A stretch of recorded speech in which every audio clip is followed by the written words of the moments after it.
Smith Show. Phải khá chất lượng. Thật đáng tiếc là Barca chưa thể tận dụng được một cơ hội nào. Tình huống dứt điểm nguy hiểm nhất họ đã tạo ra đó là cú đá trúng xà ngang của Leo Messi. Thành Pollard đã chơi quá hay với 5 tình huống đạn phá thành công. Cú dứt điểm của thủ Barca. 3776. Tune in to the ESPN Daily Podcast, Đây là bringing you a deep dive into a single story from one of ESPN's hundreds of reporters, presented by Dell Small Business. Download, subscribe, and review ESPN Daily, available wherever you enjoy your podcast. Also, get in the game with the cheesy, crunchy satisfaction of Cheese It, official sponsor of the college football playoffs. Always an honor to have my next guest. He is standing right next to me, right in front of me. He is the Malcolm South, a renowned analyst and expert on college football as far as I'm concerned, on all things football. You can check him out every weekday with his own show, the very own Paul Feinbaum, the Paul Feinbaum Show. Paul Feinbaum is sitting right next to me right now. What's going on, Big Tom? How are you? It's great to see you, man. We've been in different places for the last couple of weeks, and it's to break us up 2 weeks ago. It's always great to see you, and they had to break us up 2 weeks ago because I had to remind you. Had to remind Nhận thấy sự nguy hiểm that, của Leo Messi khi anh bắt đầu tăng tốc. Michigan's looking a little decent these days. Your thoughts about what you see from Mr. Harbaugh? Pretty impressed, and I'm now beginning to wonder Nicolas if Harbaugh is not the guy that's going to derail.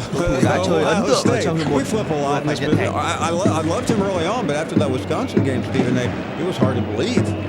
Một cơ hội dứt điểm từ chấm đá phạt thuộc về Leo Messi. What has changed since that Wisconsin game, in your estimation, when it comes to Jim Harbaugh? Well, I think first of all the defense is tightened up, and they've got the offensive rhythm a little bit. And I didn't think it was possible, but they nearly pulled the Penn State game off, and they've had one terrible performance, and it used to happen to Urban Meyer every year. Lost to Iowa, lost to Purdue, lost 2 shots at national championships, and it may và nó cost Jim không phải là một Harbaugh, khoảng cách ưa thích but của if Leo Messi. somehow they can continue this train and get Ohio State at the end of the season, be forgotten. Trong số những cầu thủ chạy nhanh nhất Ohio State in the Paul Feinbaum Barcelona I see ở them trong as hiệp number 1. 3 with AP. I see them at number 4 with là the người coaches đã poll. thể hiện But được I'm asking about the ưu thế về mặt tốc độ của mình. The one that really matters. That's the one that really matters. Trong khi đó ở bên cánh đối diện của anh là Jorge Alba. Cầu thủ này đã không thực sự chơi nổi bật quarterback and running back and obviously at defensive end and Chase Young. Ở hiệp 1 thì các thủ Barca cũng di chuyển không nhiều. We've said that about a few Người di players chuyển nhiều already. nhất của họ là And I just think that they've got some challenges ahead. They have Penn State in about 2 weeks, and they have Michigan. So nhưng Frankie De Jong cũng chỉ xếp thứ 6 trong số những cầu thủ đã di chuyển nhiều nhất ở trong 45 phút đầu tiên của trận đấu. Your Heisman race right now. 5 người ở phía trên anh đều là những cầu thủ của Slavia Praha.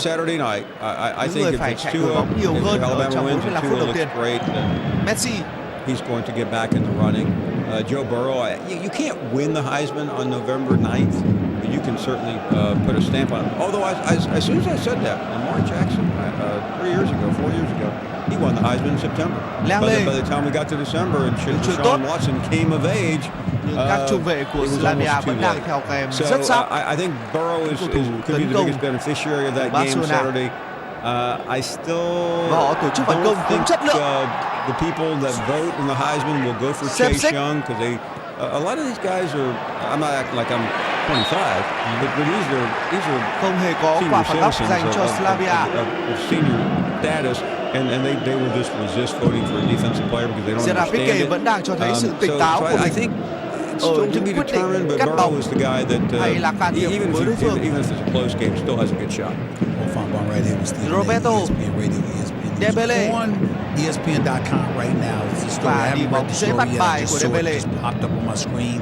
And it was talking about coaches who are in support of extending the college football playoffs from 4 teams to additional teams. Rất đáng tiếc. Where do you stand on that? What's your belief system? I'm completely behind it, and if you're not behind it, just sit back tonight. Tonight may not be the best example because quick. The college football ranking show is going to be compressed because of basketball. But when you listen to the committee chair and then the committee executive director, Bill Hancock, try to alibi what they do in nét tươi mới vẫn chưa đến với cách chơi tấn công của Barcelona. Vẫn đang băn khoăn trong việc làm thế nào để tiến gần hơn với khu vực 16m50 của Slavia. Messi, Ousmane Dembele, Leo Messi. If you go back 3-4 years ago, college football was the number 2 sport in America. I don't need to tell you what that is now. Rất khôn khéo. Every Wednesday night, you talk about it. The NBA has outsmarted college football. They have just moved in. They've made it exciting. They've made it dramatic. College football is boring. The first 7 or 8 weeks of the college football season, I sat here with you and on your show and other shows and tried to sell a bunch of crummy games because it started about Clemson and Alabama. It expanded, but if you open that camp, more and more teams, you bring the rest of the country in. Right now, the West Coast has been left out. The Midwest has been left out a couple of times in terms of the Big Ten, and I just think college football needs a sea change. When you say a sea change, be specific about what you think that change. Well, by letting four the teams in, you make it more exciting. It's not just about đường truyền của Langley vẫn là hơi mạnh so với đá bóng số của Semedo. That team with a puncher's chance, opportunity to knock somebody out. I mean, why is the college basketball season so interesting in March? It may not be all that interesting once we get through tonight. Tonight is the best night we'll have until later in the season, is because you have Cinderellas. There are no Cinderellas in college football, and there really aren't even some of the main teams don't get a chance. You lose an early game. Oregon's a very good football team.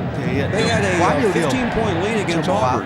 They lost on the final possession of the game. They're gone. I've said it. They may not be gone. They're coming back, but that shouldn't be the case. That doesn't happen in any other sport. Do you think teams should be đó là một sự hy sinh cần phải thực hiện ở Barcelona lúc này khi mà đã cấp thủ Busquets. I'm not saying definitively, all right, let me just take a team from this locale, nothing like that.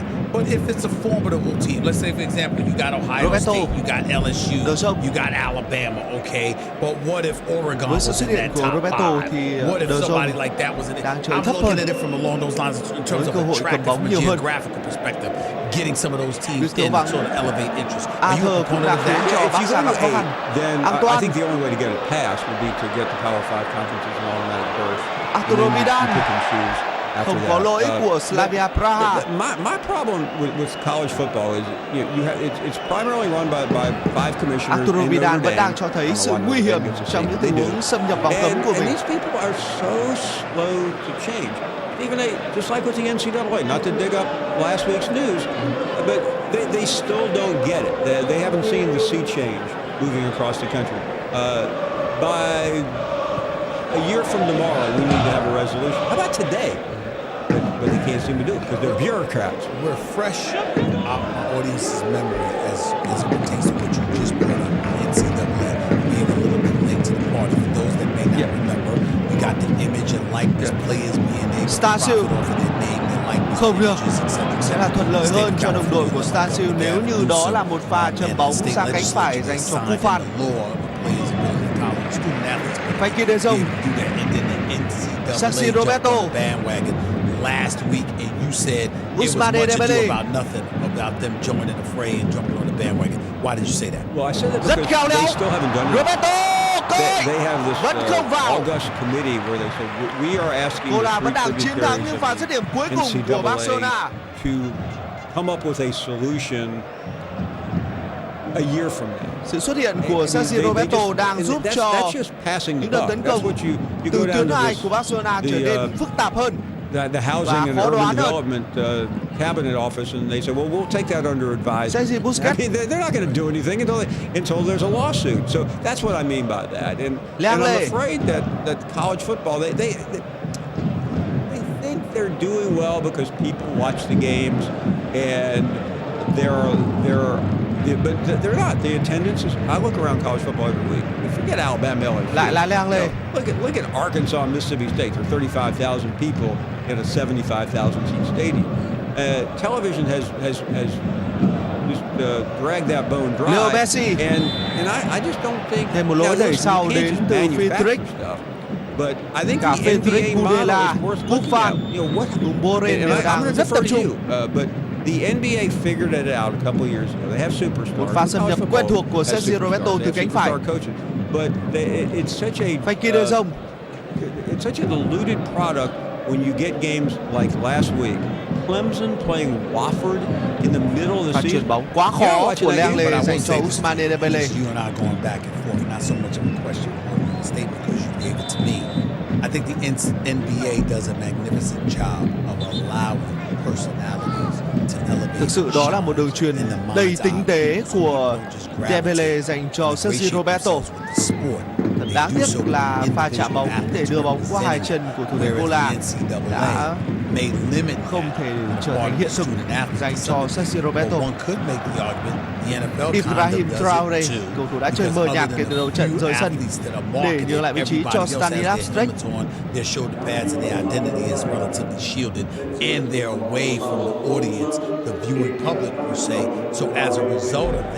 You don't get to ingratiate yourself with that audience and build your own marketing prowess. That's my answer to your question. And by the way, the NFL doesn't have to do very much. And even it seems like to me the NFL is doing things counterproductive. Why we have to be subjected to these London games every Sunday morning, I'll never know. I mean, I do know why we have games in London. I mean, there's obviously I am really not crazy about watching the NFL at 9:30 on Sunday morning. And Antoine Griezmann. But the NFL has to work hard to screw up what they have. The college football needs to work hard. Đường chuyền bằng chân phải không thuận theo ý của Antoine Griezmann. Argue, well, you're adding 4 more. That's not going to solve anything. No, but you're being inclusive. Vẫn là những sự khó khăn lớn dành cho ngôi sao tân binh của câu lạc bộ Barcelona. And that's not turning on the rest of the country. Well, fine, ball right here with Stephen A. ESPN Busquets. Radio, ESPN News. Let's get right to it. Messi. Alabama. Roll Tide. Quá đơn giản để có được bàn mở tỷ số nhưng có vẻ như là trọng tài Is this the best shot đã LSU has of beating Alabama in recent memory? Yes, and I heard our good friend Marcus earlier today say, well, last year really wasn't a good shot. I heard him say last year it was LSU's best shot. It's a recurring thing. Đúng là Messi đã đứng dưới cùng ở tình huống vừa rồi. Trọng tài không có gì sai lầm ở quyết định bắt việt vị của mình cả. We saw it with the Warriors a couple of years ago. We've seen it with LeBron. We've seen it with a lot of places. Until they do it, I'm not going to believe it. And obviously, the betting public doesn't buy it. Tua is going to buy it. Yeah, I mean, the line 6.5 on a neutral site with a slightly wounded quarterback. Alabama still would be favored by a field goal because people don't believe that LSU can do it. Well, let me ask you this question: why do those who do believe it? What is it about LSU that has them feeling a bit different? It's a combination of a couple of things. You start with Alabama. The defense is probably it's a very pedestrian defense by Alabama standards. I mean, it's not ranked high. I mean, Alabama has had great defense. They lost a couple of players early on, including Dylan Moses, who was the captain. That hurt. LSU has a quarterback that everyone believes is generational. We haven't seen anyone play this well. But until he plays this well against Alabama, I think the two of us kicked our feet up and go, okay, let's see what Messi. Quen thuộc của Messi. And I think there's just a little bit of reluctance. Vidal. And as much as I admire the coach, Antoine Griezmann, he's beaten a lot of good schools. He hasn't even come close to beating Alabama. Les Miles took Alabama to overtime a couple of years ago. He beat Alabama. Dembele. This guy's not done it. Có thể đưa ra tình huống chuyển bóng quyết định thì anh lại vấp. For a second, but okay, you're gonna have to beat the guy. And in that stadium, in that setting, with 2 weeks to prepare, how are you going to go against this? I'm looking at Joe Burrow. 78.8% of his passes he's completed, 30 touchdowns, 4 interceptions. I can't imagine, as great as those numbers are, that Nick Saban is going to let this guy beat him, which brings me to their running backs. How good are these guys? Frankie De Jong đã được quyền kiểm soát bóng nhiều hơn. Antoine Griezmann. But to me, the game is đường chuyền tốt của De Jong. Griezmann. It's Alabama. Messi, dứt điểm. Đá ngay bằng chân phải của Leo Messi. Lionel Messi. You might just grab a quarterback off a Sandlot team. Lỗi cài chân nữa đến từ Susek, đội trưởng của Slavia. These are NFL wide receiver. He's got 4 of them. And I think another thing, a couple of those things are starting to happen there. They lost divinity. Okay, well, who is he? He's a linebacker. He's their best passer. And he's leaving the school now, is he not? Yeah, I mean, nobody knows why all of a sudden. Đó là quyết định the week of the biggest game of the year. Bắt bị chính xác đến từ Michael Oliver của các cộng sự của ông. I need time away. Oh, come on. I mean, something's going on there, and we're Quả not đá phạt rumor-mongering nguy here, hiểm but obviously và nó đặt vào chân của Lionel Messi. And that always runs it. The door's open. It's just not open this week. As we Messi. get on the bus to get to the airport to go to touchdown. Yeah, I tell you this much. If I was him, I'd want to leave too. If you're going to wait till the biggest game of the year to Susek. spend me. This is the biggest game. Phản công nguy hiểm dành cho as a Slavia. student, you can arguably Tốc độ say của Olajica. it might be the biggest game of my collegiate career, considering that you're there 3-4 years. And now what LSU is compared to what they were in the past, what Alabama is, this is the biggest game. I'd want to leave too if I was out for if I was set for this game. Slavia Praha ở những tình huống phản công vẫn là không tốt. You know, forgetting the playoffs and in terms of big college football, I would say if you go back 3 or 4 years quan when trọng Ohio của State câu lạc bộ played Bruce Michigan, Bayer that was an epic game. sẽ được vào sân vào lúc I think này. he had two top 4 teams. ESPN maybe overhyped it a little bit. They did a 5-hour game day. Đưa vào sân để thay thế cho Stansiu. But that was the biggest cũng đã game phải nhận một thẻ vàng since November và cũng 3rd, có dấu hiệu 2000. xuống sức. Even when these two teams met as 1 versus 2 in touchdowns. I've mentioned this to you before. The president's What coming. year was this again? This was 11. Right. One game, you had Condoleezza Rice. Và khởi bóng rất tốt. You had Bob Kraft. Khoảng trống. Hausmeyer. And at the last Ngay sau khi vào minute, sân Hausmeyer đã có guy cơ hội. decided he wants to fly down from Cleveland. LeBron James got it. They couldn't get him. They couldn't even get him a box. He had to sit in the club Thoát line. đi rất tốt của Barcelona. Ousmane Dembele. Như vậy là trận đấu của chúng ta đã bắt đầu rồi. Nếu như các bạn vẫn còn đang loay hoay không biết đặt cược trận bóng này tại đâu thì chúng tôi xin trân trọng giới thiệu FB88.tv. Đây là trang nhà cái uy tín nhất hiện nay, đứng top tại diễn đàn cá cược số 1 châu Á Asian Bookie. Hãy nhanh tay truy cập FB88.tv, cược và nhận thưởng lên tới 2 triệu đồng. Nạp rút tiền chỉ trong khoảng 5 đến 10 phút, phải nói là siêu nhanh dành cho anh em. FB88.tv xin chào mừng các bạn.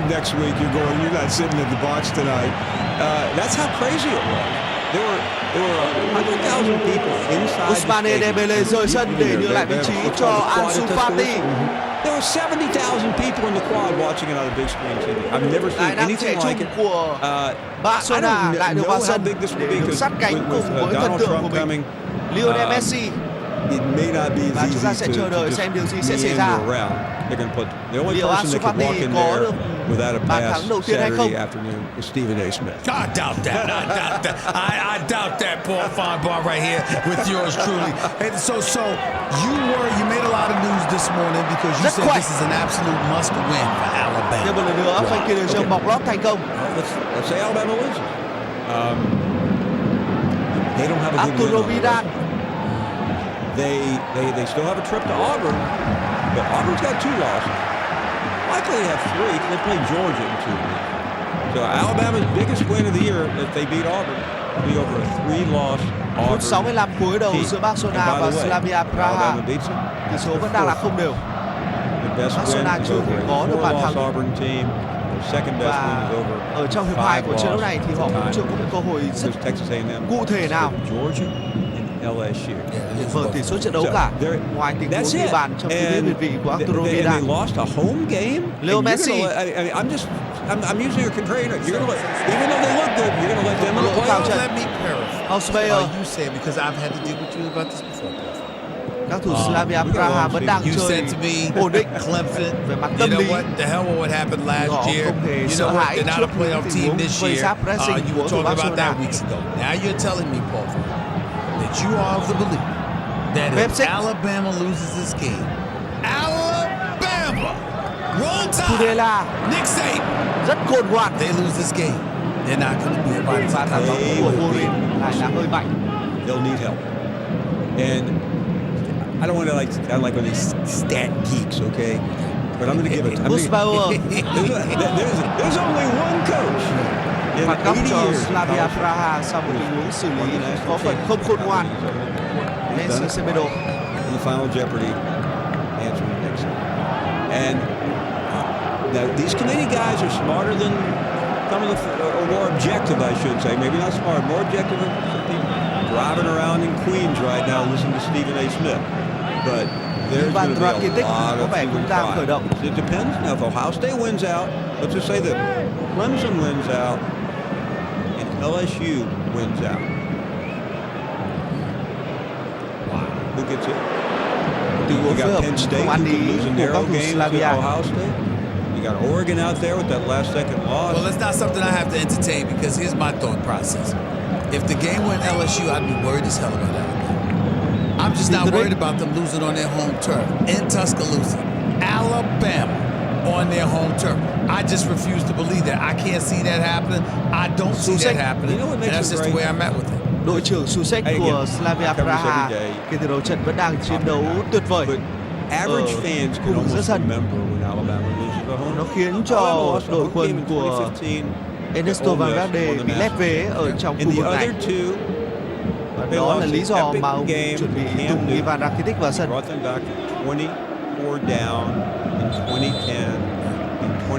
Đó là sự thay đổi người cuối cùng mà huấn luyện viên Ernesto Valverde có thể tung ra. Và người rời sân là Sergio Busquets. It was all big game. Yeah, they're all two Heisman Trophy winners. Who knows why Ole Miss won that game? With all that said, who you got? I'm leaning pretty heavily toward tốt hơn. I mean, I want to get down there Friday. Make sure Nefarious. Make sure Tua is hurt. Chơi ở vị trí tiền vệ còn eo thay cho Busquets. Make sure I don't. I mean, I'm not making a pick at all. I'm going to my room and there's Tua limping. I'm not going. I'm not committing until I see him. Now Nick Saban said that it'll be a game time decision. We all know about that. Tua will be playing. But if for any reason Tua doesn't play, you don't give Alabama a chance. Một lần nữa, Cola cho thấy khả năng đọc tình huống rất tốt của mình. One of those big guys from LSU puts him down early. Nhìn cách chơi của Cola, người ta tưởng tượng ra hình ảnh của một Petr Cech. Chơi rất hay ở Camp Nou. Tất nhiên là trong vai của một đối phương với đội bóng chủ sân Camp Nou. They say no, you're not playing. And they're asking Tua. Tua's thinking. Vậy là đã tới phút 69. Listen, I can relate. It's a big deal. Klay Thompson got hurt in the NBA Finals. He wasn't going to play anyway because he clearly tore an ACL, so he wasn't going to play. But he was actually trying to go back out on the court. And his daddy, our colleague, Michael Thompson at 7'10". Antoine Griezmann. Did you hear anything? Did you hear anything? You're not going anywhere. You can hear him like, it's not going to happen. His son was not going back out there, okay? Now, Kevin Durant didn't have that. You see what I'm saying? You might have had mom, you might have had brothers, people like that. But you have your dad, right? You should have I wanted him to win the championship. I was thinking he was going. As long as he's fine, let's go. He comes in. If he was healthy, they take Toronto out in 5 minutes. Would have been easy. Great interview last week. Appreciate it. Thanks a lot. Always good to see you, buddy. The great one, Paul Feinbaum. You check out the show, the Paul Feinbaum Show, every weekday, 3 p.m. Eastern Time. Plus, you can catch him on SportsCenter Saturday. Obviously, Sunday morning, because we're going to see him after the Alabama beats LSU. I'm going with the Tide. Roll Tide, baby. That's what I'm doing. Marcus Spears, Ryan Clark. I'm sorry. Boogie McFarland.